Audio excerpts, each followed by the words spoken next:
Tonight's episode of Fireside is brought to you by Legends of Belize. Visit legendsofbelize.com to learn more.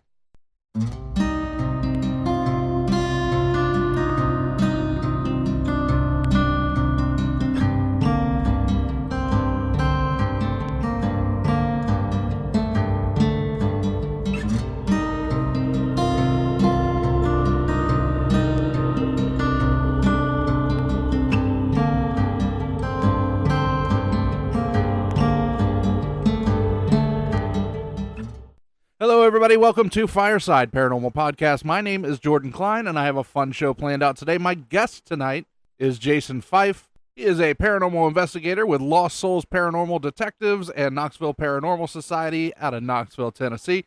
Before we get to him, though, just a few announcements. Newsly is an audio app for iOS and Android. It picks up web articles about the most trending topics on the web at any given moment and reads them to you in a natural human voice. For the first time in the history of the internet, the entire web becomes listenable. Browse articles from topics you choose and start playing. Stop scrolling, start listening. You can follow any topic as specific as you'd like, from sports, science, to Bitcoin, or even the Kardashians. It'll find you the latest articles and read them to you aloud. They also have podcasts, so explore trending podcasts from over 50 countries. My show, Fireside Paranormal Podcast, is there too. Download and use Newsly for free now from www.newsly.me or from the link in the description, and use promo code FIRESIDE, where the eyes are ones. I'll also put that in the description, and you receive 1 month free premium subscriptions. And don't forget to check out American Paranormal Magazine at paranormalzine.com. Fireside Paranormal Podcast is in the July issue, so you don't want to miss it. On August 13th, Paranormal Quest presents the 2022 West Virginia Penitentiary Paracon. Special guests are Paranormal Quest, Paranormal Nightmare, Heather Taddy, Adelaide's Haunted Horizons, and former West Virginia Penitentiary guards. There will be authors, psychics, readings, crystals, and all things paranormal. This event is 11 a.m. to 5 p.m. Tickets are $20 online at wvpentors.com/Paracon or $25 at the door. I will have a table set up at this event. I'll have my recording stuff as well, so we'll be able to record some featured stories, get ready for that Halloween episode that's coming up soon.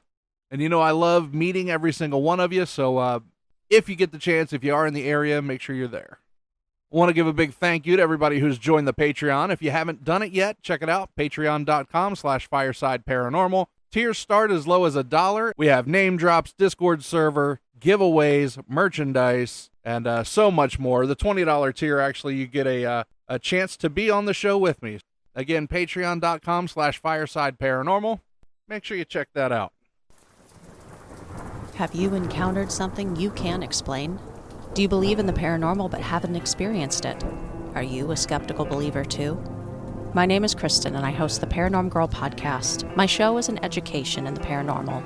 Join me as we explore a different topic each season and dissect origins, theories, experts, and so much more. Whether it's life after death, cryptids, ghosts, or any other paranormal topic, we will pull it apart and put it back together again to fully understand it. If you're a fascinated skeptic, a believer yearning to know more, if you're looking for an education in the paranormal, I'm your Paranormal Girl. All right, let's get to the featured stories. Our first featured story comes in from Lacy. My name's Lacy Farabee, and I'm from Salem, West Virginia. Growing up, my dad was very narcissistic and all sorts of stuff. He did witchcraft most of my life. And growing up, I always had encounters with stuff. My most interesting, though, was in my hallway. You would go down the hallway into the bathroom, and as I was going down, I would see a girl, like a little girl in a white dress. Now, I'm not going to say white dress, black hair, because but it was always something me and my dad saw, and he was like, oh, it's fine, it's just nothing. Well, as I grew up, I started to notice I had an imaginary friend with this girl. So I'm like, was I experiencing something with a demon? Because witchcraft, he was very into the darker stuff. And since he already had mental issues, it just all kind of fed on. There was a couple other things, but that's mostly my biggest. Thank you so much, Lacy. Up next, we have Mike. My name is Mike Strangis. I'm from Delaware, Ohio. And my story starts back about a little over a year ago. And my sister was visiting for the holidays after New Year's. And she was showing my newest grandniece the family photo album, and they were pointing to different family members, and my grandniece was just learning to talk, barely walking, would hang on to the coffee table and sort of toddle her way around it.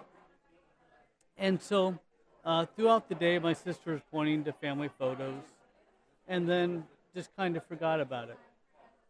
Then, about 3 hours later, my niece began looking up into the ceiling area and began to wave and was saying, "Papa, Papa."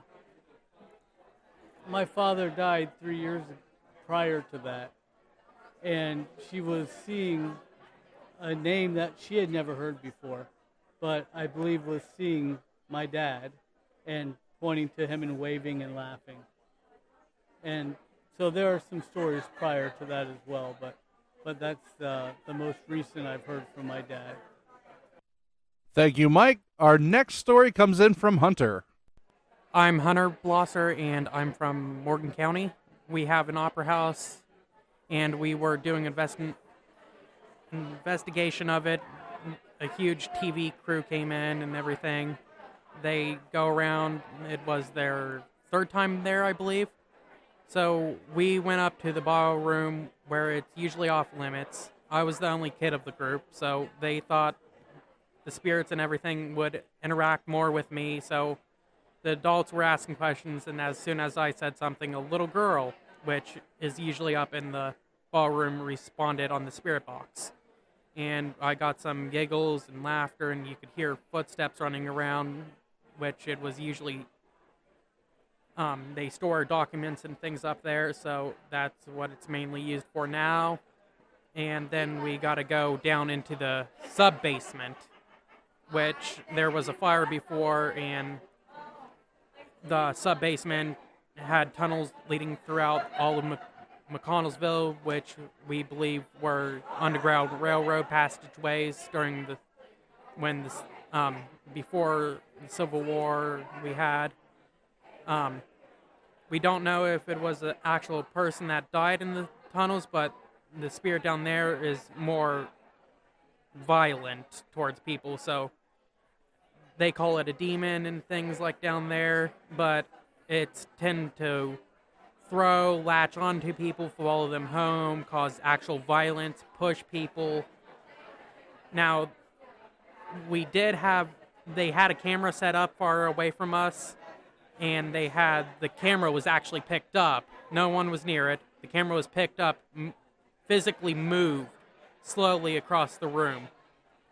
And we had a little bit of a tower on the balcony way, and you could see out through it when we first came up, and as soon as we were going down, the whole balcony where you could see out the window was pitch black. We don't know if it was the demon or the little girl or another spirit, because there were multiple murders and things caused there, suicides. There were performances, which there was a girl that was murdered in the basement, which was a performer that was going on one night. We had a sheriff there. Well, I don't know if it was a sheriff or a deputy, but outside he was killed, so you can tend to hear like footsteps in the alleyway behind the opera house. And there were all kinds of different things. There were a janitor that we have a catwalk over the main stage. He fell to his death, and you could go up there and you can hear the rattling, and you could swear you could hear footsteps from the man that was still there trying to perform, or not perform, but work on the stage.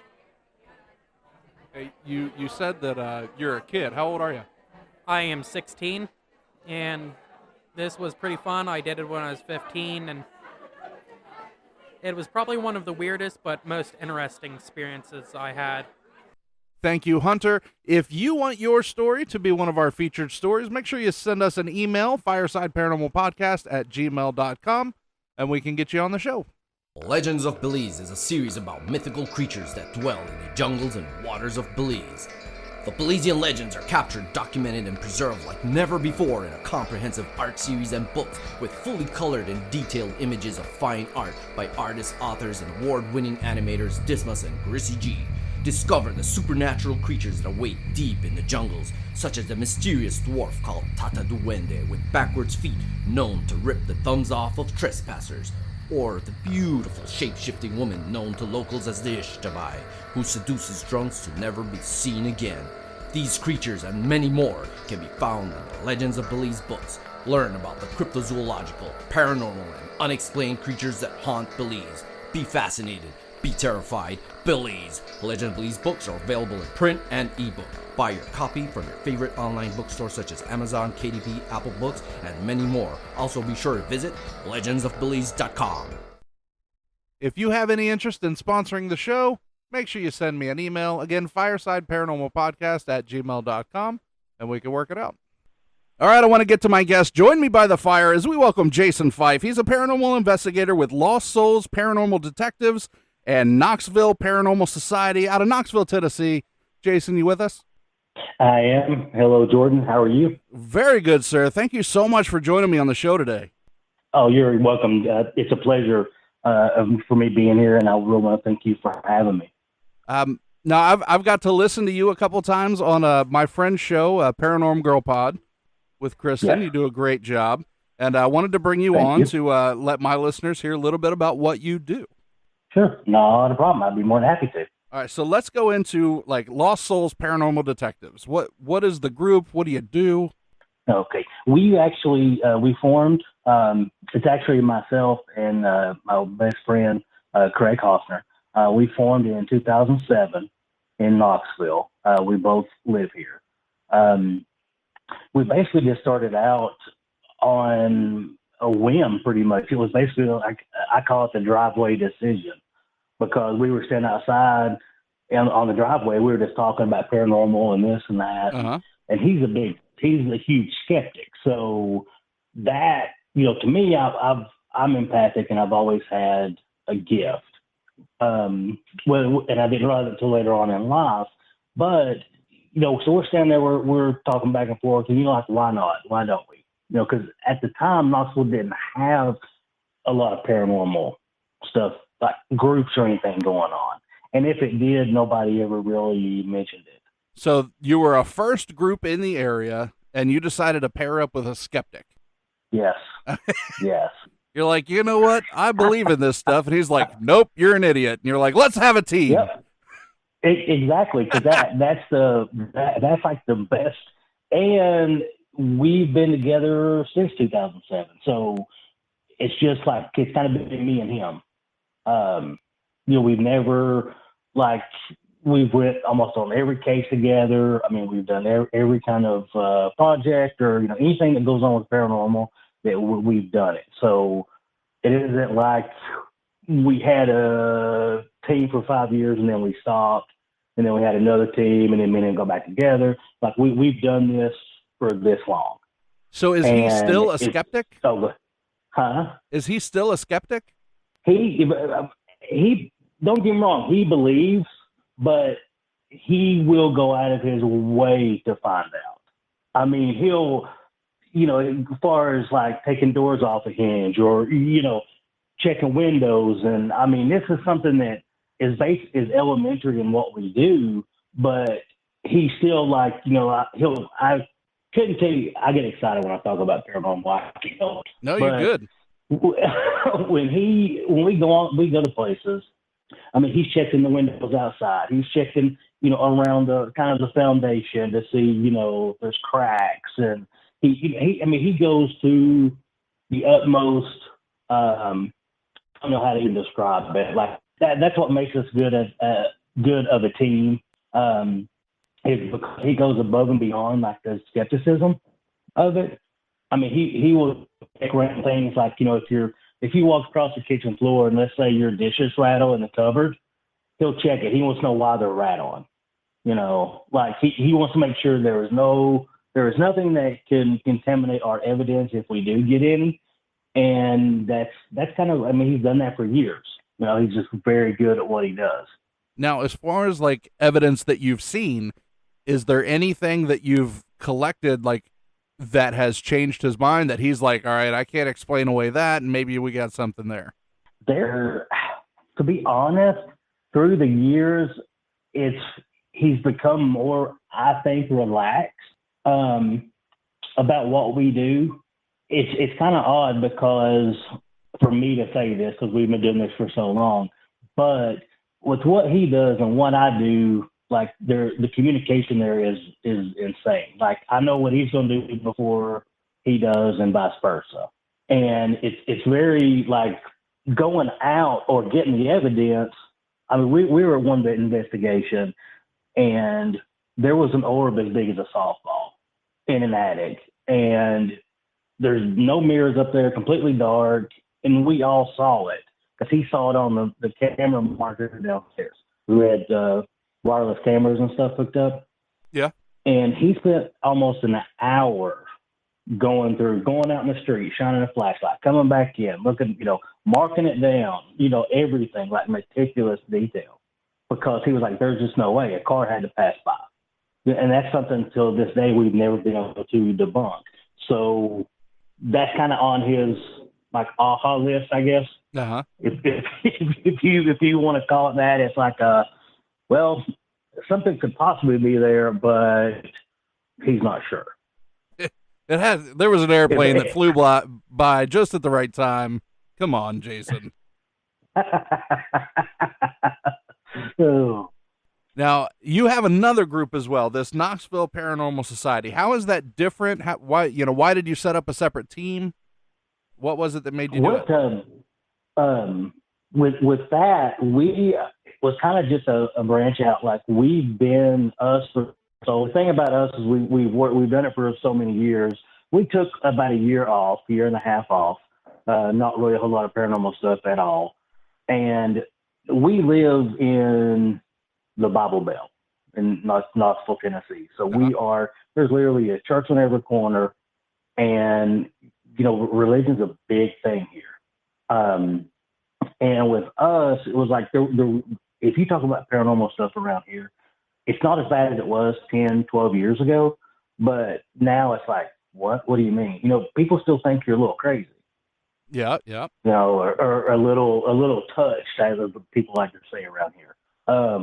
But joining the Knoxville Paranormal Society, that gave people a whole nother avenue to join it. And they're like, oh, okay. So we post memes on there and just different stuff. So we try to do a lot of user interaction on the Facebook page, because that way it gets people involved that normally, necessarily they watch the TV shows, they've never been on an investigation, but they get to see videos and stuff from people that we know, like say in Europe or France or somewhere like that. And they get to watch these videos and comment on them and stuff without being, I don't really know how to say it. Like it's sort of a safe place, kind of. Yeah, I get it. So it's not like, if that makes sense. So it's not really like a separate group as in an investigation team. It's more of like a community that you've built. Right. Yeah. Yes. And we've tried. I mean, we started out with I think 4 or 5 members, and now we're up to almost 700. That's exciting. So which is it's pretty cool. I mean, it's like a branch of us, and it's just something where people get on there and just I took this picture. What do you think? Or da da da da da. And and I like to think that people enjoy it. That normally wouldn't go and do paranormal stuff. It gives them sort of an insight to what we do. So have any of those people reached out to you like, hey, I want to join your team? Actually, I had, to be honest, we've never really had any like new members on our team. It's always just been me and Craig. It's just always been a thing, if that makes any sense. We thought about expanding, but you just never, it's like we could never pinpoint like the right person. You know what I mean? That we want to gotcha. join. It was yeah, it's always kind of been me and Craig doing it since the start. We've always went on investigations with other teams and people and stuff, but it's basically just been me and him. We talked about it a little bit about having other people join, but it's hard because we've done it for so long that we like to teach, but we like to see people go out and actually do it too. To go on to an investigation and then go from there and be like, oh yeah, I learned this from so I learned this from so because that's pretty much how we learned. Very cool. Very cool. Now, what is it? I mean, I know that you've been into the paranormal for a while, and you say you're an empath. What got you into the paranormal to a degree that you wanted to start a group? It's my whole life has been, and I don't really know how to explain it to a lot of people, but I'm very empathic. So if I go somewhere, or if I meet somebody, or if I'm in a large group of people, I get all that energy at one time. Okay. And I never understood that growing up. Like I might be in a room full of say 50 people, and I'm comfortable. But 20 years ago, I never would have went to an event because that would have freaked me out because I didn't know how to deal with the empath, how that works. But growing up, I never really had a lot of teachers on that either because I grew up Southern Baptist. So okay. I didn't, it was like Sunday morning, Sunday night, Wednesday night, church services, and there's nothing wrong with that. That's what people want to do, and that's their religion. I'll back you 100%. That's something I would never, growing up in a religious household, I would never bash anybody for their religion or whatever they worship. But I always had this weird feeling, weird sense. And I just always had it, and I never knew how to describe it when I got older. I had a lot of things happen in my life as a young adult, and a lot of things happen later on in life that would actually get me to the point of, this is what, when me and Craig decided to do it, like, this is what I want to do. And I was lucky enough to find him, and we started the group. What would you say, looking at, 15 years that you've been doing it? Yeah. What are some of the most exciting investigations that you've been on? There's a lot. I think probably in a while, we had one particular investigation that involved a child. A family had contacted us, a young couple, and they lived in a house. And that's basically, for the people that's listening, have you ever went out and done a personal paranormal investigation? That's what I call it, where you actually go to someone's house and talk to them and do all that. Uh-huh. You'll see that's how you call it. You're like, yeah, I'm going out to a person's house. And then when you find out, okay, there's kids involved, okay, then you find out, you never really find out everything you need to know going in. And strange as that sounds, but yeah, you never get everything until you get there. No, and that's kind of where the detectives part of our name came from, because you have to almost be like a detective and pick up on what people are saying and listen to them, because if not, you'll miss, really what their problem is or what problem they're having. And we went out to this house and we're like, okay, it's kid involved, ASAP, and all kinds of issues and stuff done. Well, we get there and everything was fine. Everything was cool. No big deal. We get everything set up, and there was a basement underneath this house. And I had went down there, setting some cameras and stuff up. And it was like a half-finished basement. So there's like dirt on one end, and it was the other end was concrete. Okay. And so I'm setting cameras up, and Craig is upstairs and on walkie-talkie, and we're talking, and he's like, okay, we're good. You set it up there. And I was like, all right. So it was like 30 minutes later, the lights go off. We start our investigation. Now, saying this, the homeowners are not there. We had requested that we do it without them being home. So they agreed, because there was some weird stuff going on. So I was like, I'll go downstairs by myself, not a problem. Craig was upstairs monitoring everything because we had cameras in every room. When I get down there, and it was like these two barn doors that you open up. So I opened them up, went inside, make sure I didn't knock the camera over. And as I'm shutting the doors, I heard somebody say, Jason. Ooh. And I look down my walkie-talkie, and I'm like, okay, it's not blinking, so I know it's not Craig. And he can see me, so he can hear me, see me the whole time. And I was like, and I just ignored it. So I walked around, and the people on the house had a big roll of carpet. And I walked over and I sat down on this roll of carpet, and it was in the middle of this, under the house, under the crawl space. So I'm sitting there now, it's pitch black, you can't see anything. And I was like, okay, there's one, I've already heard my name. Okay, we'll see what else happens. So I'm talking, and I'm asking questions, being polite.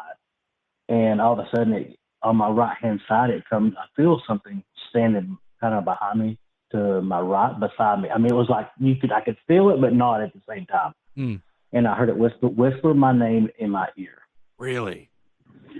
And when that happened, like I'm unaware, Craig's upstairs. He doesn't hit the microphone unless it's like an emergency, because he lets it play out. And that's kind of what we do for each other. Like, he knows if something's going to happen, like he can see it. So the collar on my jacket lifts up, and because it was a fold collar, it lifts all the way up and then folds back down. No. And I felt somebody like kind of rubbed my neck, like hair on the back of my neck, like somebody was breathing. Like I could feel the hair. And I didn't think nothing about it. So when I swapped it, I was like, why has my collar popped up a little bit? So I fixed it again. Well, it happened another time. And I was in there for 45 minutes to an hour. And so I hit the radio. I said, Craig, I'm coming up. And I came upstairs, and he just looked at me. He was like, turn around for me. And I was like, okay. And I pulled my shirt up, and I just scratches all over my back. Did you really? Yeah. Now, did you feel? Scratches, like, huh? Did you feel the scratches down your back? I didn't. That was the crazy part. I didn't feel the tingling. I didn't feel the scratch. I didn't feel like it was just I heard my name twice. I felt my coat, my collar on my coat lift up. So I didn't think nothing about it. But it was like 4 or 5 minutes after that, I guess my adrenaline was so high that I didn't even really pay attention. So I started freaking out. And then they had like a little bathroom off to the side in there, and I was trying to look. And you could see it, and it started burning. Got the scratches. And it was just like, it was 3 and then 3 on the other side, and they were real, real light. But you could just feel something just like, it was just like claw marks. Now, did it like cut deep enough to where like there was some blood present, or could you just see the markings on your skin? No, it was just the markings on the skin. Not that like minimizes it all in any way. Right, because once my adrenaline started kind of coming back down, then that's when I started feeling it. And and after that happened, I'm sitting there like the adrenaline. After the adrenaline wore down, we were sitting in their living room, and then we were talking. And we were like, okay, we need to go and bring the family back in and talk to them, because there's some questions that we have. So now, mind you, if you're a paranormal investigator or you're brand new listening to this, there are some things that you probably should do that will help you out in the long run. And one thing that I would recommend, like that we do, is we have a 30-page questionnaire. Okay. And or 30 questions on like 2 pieces of paper. Not a questionnaire, I'm sorry. And when the homeowners are serious, we always give this to them and ask them to fill it out. Well, when the homeowner has filled it out, one of the questions in there is basically, have you or your spouse or significant other, have they ever been incarcerated? Well, they had answered no on this. And we were like, okay, no big deal. So we bring the family back, and they come in, and Craig's like, okay, who filled out the questionnaire and which one of you have been locked up? And they both just sit there and looked at us like, how? Because there's nothing in this house that will make you think that, someone has been in jail or prison or whatever. Yeah. Just, it's normal, like you don't think about stuff like that. And the gentleman, the guy, he was like, I didn't want to put that on there. And Craig was like, what do you mean? Why didn't you? And he's like, well, he was in jail for 10, 15 years and got out and moved into his dad's house. And when he moved into his dad's house, stuff was going bad for him, and some stuff was happening. And he believed he had an attachment. Oh. That he had got. Well, when he moved to his dad's house, then he got some trouble and had to go back to jail. So when he got out the second time, he wasn't in there as long, but he got the second time. Then he met his wife, they had kids, and that was fine. Well, when the paranormal stuff started happening, that's when everything came into play. Basically, he had an energy attached to him that he had got from his father's house. Not from the prison, from the father's house. Not from the prison. But that goes back to our questionnaire. It was like, hey, because those questions are important. Because that could take you down, you could go down another path and not even think about it, asking the question.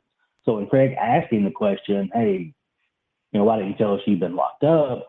Then, it was one of those things of like, okay, I'm telling you now, because that has a lot to do with the presence, the spirit that he had in his house.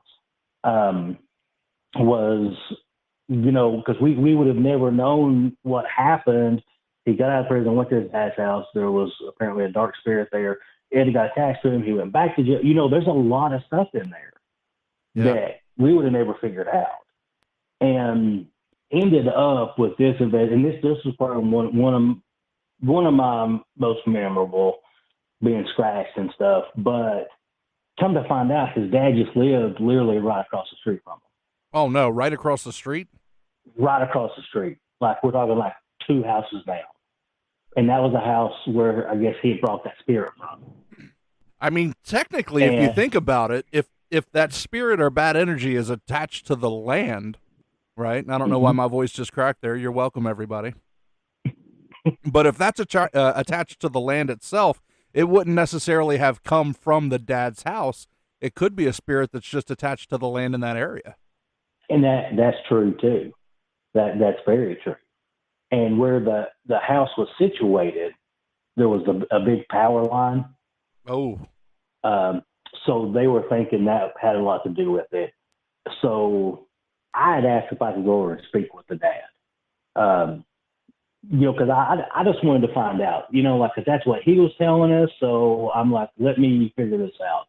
So that was the first time we went over. Then we went over a couple of days later and walked to the dad's house, and he was with us, and the son was with us. We walked over and knocked on the door, and I introduced myself and stuff. And the dad, the dad wouldn't open the door because it was, he didn't believe in stuff like that.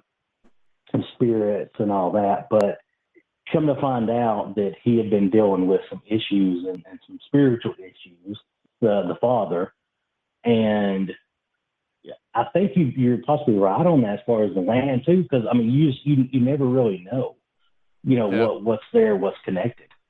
Looks like I'm the third detective. You're welcome, Jason. Thank you. Hey, now, this is one story that really sticks out to you. Is this the one that you've been the most, and a lot of investigators don't like to admit that they ever get scared, but would you say that this is the one that scared you the most, or is there one that got you even more? That's probably the least, one of the least ones. The least? And the least, yeah. We've been on some crazy investigations, believe it or not, and it's really insane. Probably my most, and I've talked about this on some other podcasts as well, but it always comes back to the Greenback Castle. What's that? That is, it's a castle that's built in Greenback, Tennessee, by a person. that this is what God had told him to do. So he has spent most of his life building this castle out of rock and donations and stuff like that. It's really eerie, really scary. I'm gonna have to check that out. Freaky a little bit. I said I'm gonna have to check that out.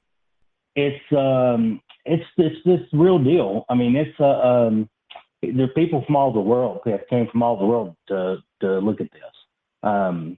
It's I don't even know. I kind of get tongue tied a little bit when I talk about it because it is horrifying, and I do have to say I was scared that night. I don't get scared very often, but that was one night that I was a little freaked out. Yeah. We had set it up, and like I said, this is a homemade like castle. Like the guy built it himself, so it's block, and it's got a couple of turret towers and stuff like that. But you can go in there and there's rooms. There's rooms dedicated to certain things. Like one was like a McDonald Toyland, like the little toys you get in a Happy Meal. Like it was covered in those. Now that is not the direction I was thinking you were going with that. No, that's what I'm saying. Like you're literally. I'm like that's a toy from 1997. You know what? Like, we walked in, I was amazed. I was like, okay, and then went into another room, and he had like a little church set up. Then he had another room that was like all dolls. That was all in that room. That room was kind of creepy a little bit. Yeah, any kind of doll room usually is. But it was the thing about this place is it's basically outside. There's not a ceiling on it, so when you're walking around, you basically have to walk like 25, 30 foot. And there's like a little door, and then you can walk around outside and stuff. And it has one. Last time we were out there, that's the last time I went. It's been probably 7, 8 years ago, or longer. There was one power pole, and that basically was like at the very front of the castle. And the road getting to it is basically like it's kind of out of a horror movie, to be honest. You take a right, and it's just a 1-lane gravel road with dilapidated houses on each side. And when you get to the end of it, that's where the castle is. So it feels like you're really going back in time. Now, does this person live there in this castle? No, he lives. I want to say he lives like not the house, the land beside it, but the next house. There's 2 or 3 houses that I guess I should say mobile homes that are up there. So I think it's all like family that lives up there. Now if you built a castle, Jason, you would have a room for yourself, right? Oh, you would have to. But see that I think that was like. That's why I said I don't even really know how to explain it. I mean, when you go online and look at the place, I'm not sure if he's updated it or not as far as the website and stuff goes, but this is one place that if you're a paranormal investigator and you've got experience, I would say go. If you're not, if you're getting into the paranormal and you're like, yeah, I want to go on a day trip or a weekend trip and check this place out, I would wait until you're a little more experienced or take somebody with you that knows what's going on, because I've been in this for 15 years, and this is the one place I will not go back to. So what happened there? It got dark. We got everything set up. It got dark, and he told us, the guy that runs the place, older gentleman, he told us, he said, all right, I'll be back around 2:30, and because we're going to leave at 3:34, somewhere around in there. He said, I'll be back at 2:30. Now, this was like 8:30, 9 o'clock at night when he's telling us this. And so we're like, okay, cool, no big deal, da-da-da. And we're doing our stuff, the investigation, and we're walking around and everything. And now, mind you, he has a real pet cemetery in the middle of this. Ooh. So it's kind of hard not to get spooked out a little bit, because you're basically walking like around and through like a graveyard kind of while you're in there, of animals that he's had. which that's even more creepier. It just gives off that vibe. So we're in there, we're doing our stuff, and it was probably, I remember looking at Craig and I was like, you want to go and take a break? And he was like, yeah, that's fine. And out of nowhere, now we didn't have contact with this guy whatsoever. Now, out of nowhere, he shows up, and we're looking at him, and he seems a little disheveled, kind of just not all there. And we're talking to him and stuff, and he seems pretty normal. And I thought, okay. And Craig's like, well, I'm going to run over here and check these cameras real quick. So I'm like, well, I'll just stand here and talk to him. It's not a big deal. And he's like, well, come over here, let me show you this. And I was like, okay. What do you do? He's letting you investigate his property. Yeah. For free, basically. We didn't pay anything. It's free. It's just, donations accepted type deal. And I'm like, okay, great. So I walk over there. We're talking and stuff. And I look at him, and his eyes were just as plain as mine or yours. And we're walking around and stuff. Now we're shoulder length away, so we're not that far apart. Okay. As we're walking. I look at him again, and his eyes change, and they were cat eyes. No. And I'm like, yeah, okay. In my mind, I'm still thinking to myself, I don't really know what's happening. And then he keeps talking like normal, because nothing's out of spec for him. He's good. And we're walking back around. Well, I see Craig, and Craig's doing some stuff. And I stopped. That's when I looked at him. And when I looked at him the last time, his eyes were black. They were completely covered in black. Oh, gosh. And at that point, I was startled, but at the same time, I didn't want to make a scene either, because you're out in the middle of the country. So, it's crazy. So don't risk it, right? Yeah. So I went over to talk to Craig and stuff. He's like, okay, so you think we're about ready to go and wrap it up? And he was like, yeah, I'm getting kind of tired. We're not going to stay here. I told him kind of what was going on without telling him that. And so the guy when the guy walks back over to us, as I walked off from him, and he sort of followed me, but at a distance. We got back over to the car, and we're sitting there, and Craig goes, I'm going to start the car real quick, because we had some, we were using our car batteries for power for some of our stuff. Uh-huh. And it was dead. Battery was dead. I'm like, okay. That's not a good sign. Not a good sign, no.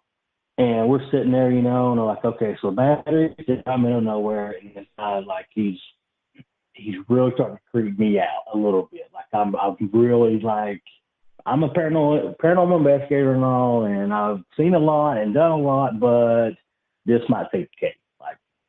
So he finally wanders off, and I'm looking at Craig. Craig looks at me. He's like, let's load this stuff up and get out of here. He goes, because he was starting to freak me out. Now, Craig is a veteran. He's one tough dude. Yeah. And he was like, let's just pack this stuff up because we got it. Now, he didn't see what had happened, but the vibe even he was getting from him was kind of weird. You had told him what had happened? After we got home, and it was probably about a week after, I was talking to him and stuff, and both of us actually went into a depression after that. Oh.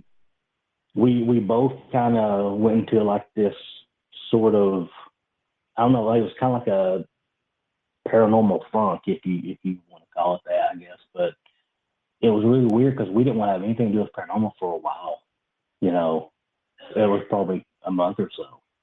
And then we both got back together, and we talked about it every day, so it wasn't like that big of a deal, but we didn't talk about paranormal stuff. We finally got in there and started talking and stuff, and it was, it kind of freaked him out a little bit too, But if you're up for a good adventure and you have the time, I'd recommend going there during the day. Don't do any night tours, unless, you're comfortable with doing stuff like that. But I told Craig and on the other couple podcasts I've done is I'm like, I will not go back there unless I have a complete crew with me. as far as, kind of like the television crew, because it freaked me out that much that I would go with just me and going back. So was it was it the feeling? Was it the evidence you collected, or was it the owner? It was basically all three. It was a culmination of all three of those things. Just made it to where it was insane. Like, some of the evidence we got was really good. Just being there, and I don't know. It was almost like, because I've never been to a big paranormal place to investigate. Okay. Like Waverly Hills and places like that. I've never been to any of those. I have been to smaller places, but this right here was like, I was thinking to myself afterwards, I was like, if this is how the bigger places are, like, this is craziness.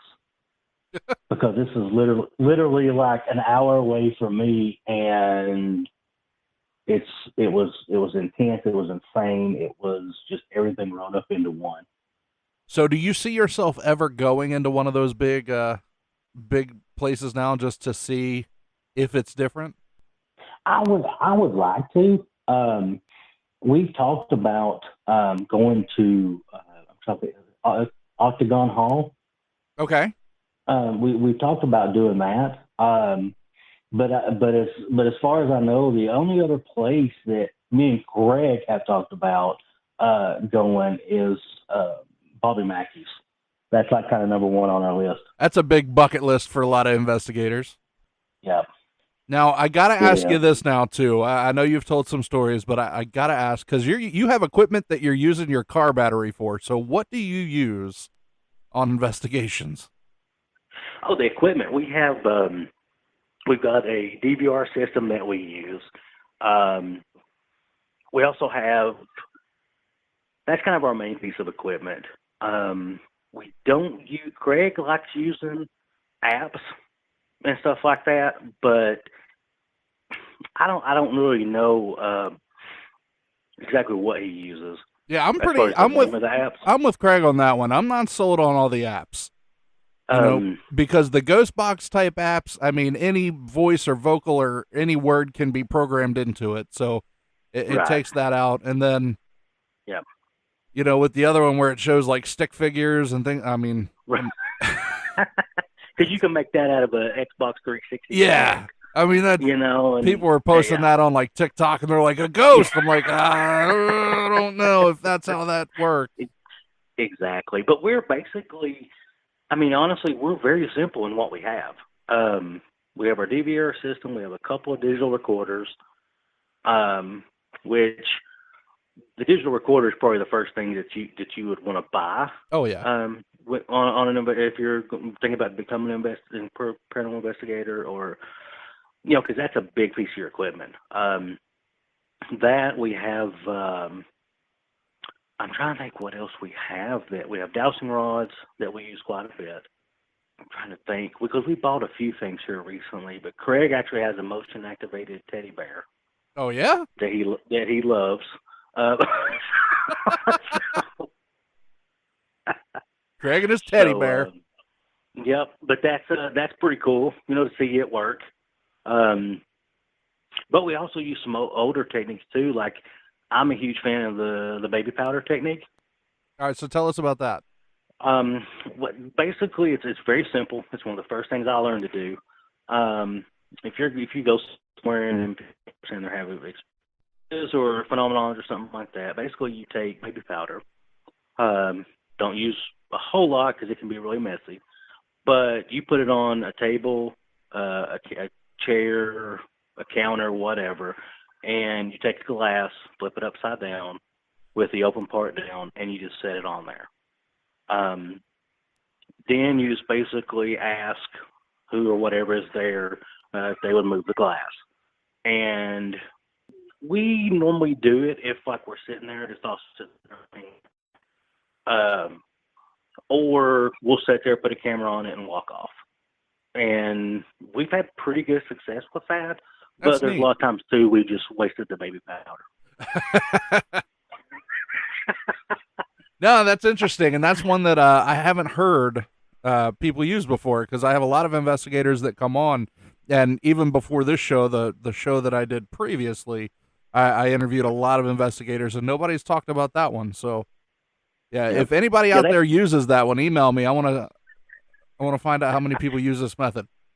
That's like I said, that's really one of those old school tricks, because baby powder, you get it on the floor, you get it on your hands, whatever, you're going to leave a mark somewhere. Yeah, there was And I got to tell you a little story here. So there's this place here. It's actually in Ohio, and what it is, looking back, it's called False Horizon. Where it looks like Okay. you're going downhill, but you put your car in neutral and your car coasts backwards up the hill, but you're just in a Right. false horizon. Well, I didn't know that, so this was before I even had an investigation team. It was a buddy, Scott, and me, and I, however the grammar works on that. But we were like, all right, maybe, a bunch of people died here, and we got baby powder up and put it all over our bumpers. It was like the middle of the night, and we go out to this place and put the car on. And this is like right off the interstate. Like, it's not a back road. This is a ramp coming down off of the interstate. we got it. We got her in neutral. We coasted up, then we jumped out of the car. Nothing. But we were, every piece of us wanted to see fingerprints and marks. Yeah. Yeah, I mean, that's the thing, because once you've seen it, it's really hard, like, because you want to see it every time. Oh, yeah. All right, so here's another question for you. Ready? Yes, sir. And this is Yeah. another one I like to ask investigators. If you could only have one piece of equipment, obviously you need a flashlight.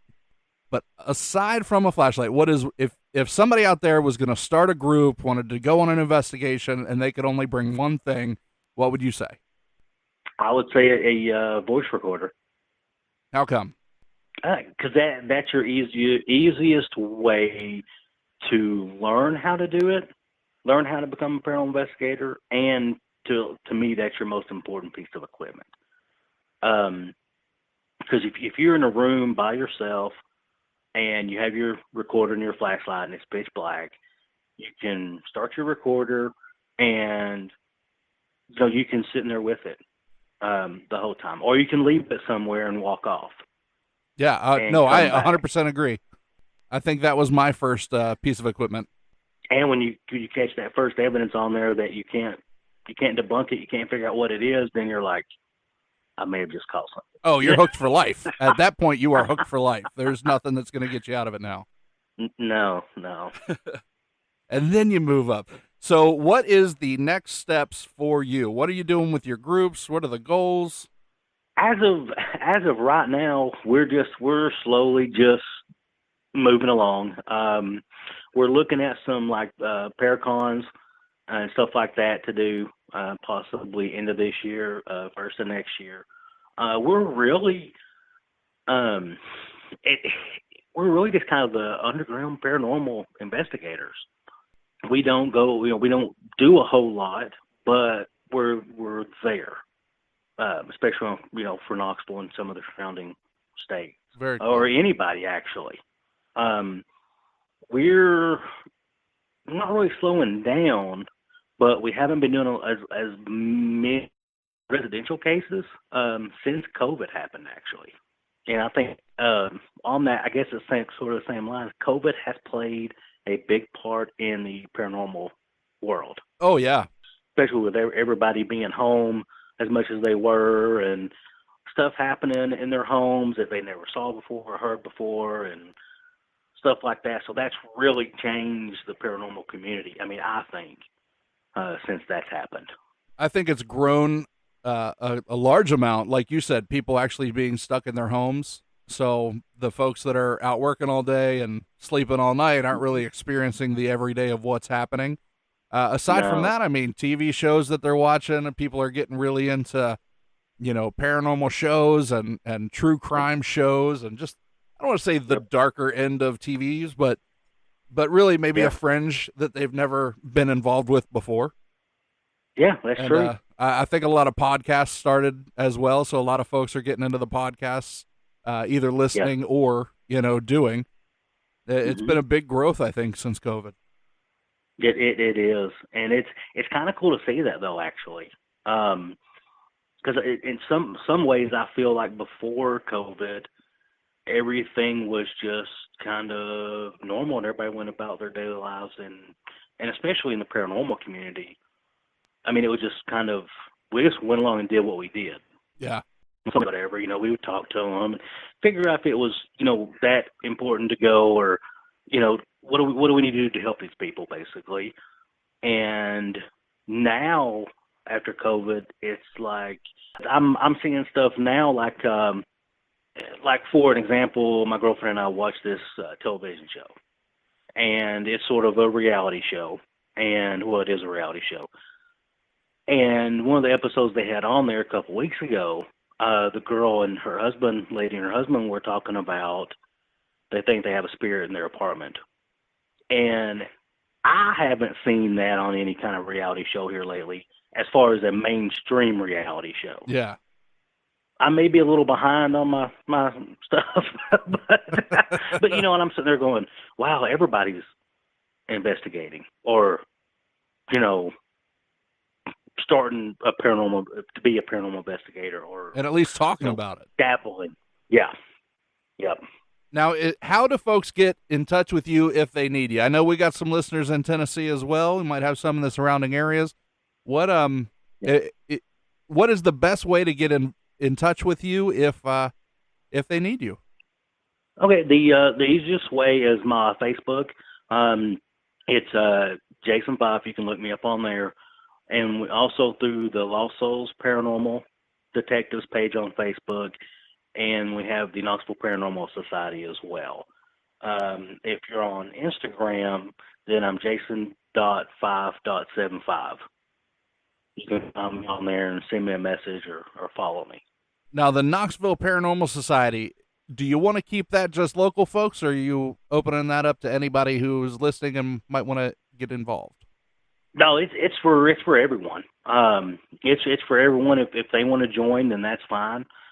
Because it's interesting for us to see videos of other places, other investigators, the videos they've took that we can watch, which I enjoy it, and some other people on there do too. So it's nice to have some diversity and some variety. Very cool. I want to thank you so much for coming on the show. We are out of time. Yes, sir. Had a blast. Very cool stories, and I want to keep in touch with you. Yes, sir. It sounds good. And like I said, it's my pleasure, and I really appreciate you having me on the show. Thank you. The pleasure is definitely ours. You have a great night. Hey, thanks. You too. Bye-bye. Bye-bye. And with that, the fire is out. Thank you so much, Jason, for coming on the show, and thank all of you for listening. I appreciate you. I'd like to encourage you all to connect with me on social media. On Facebook, we have the page. We also have a group, Fireside Paranormal Hub. We're on Instagram, Twitter, at Fireside Parapod, TikTok, the website, firesideparanormal.com, where you can get all your sweet Fireside merch. And make sure you check out that Patreon, patreon.com/Fireside Paranormal. That is all the time we have for this week. So until next week, everybody, don't be afraid, only believe.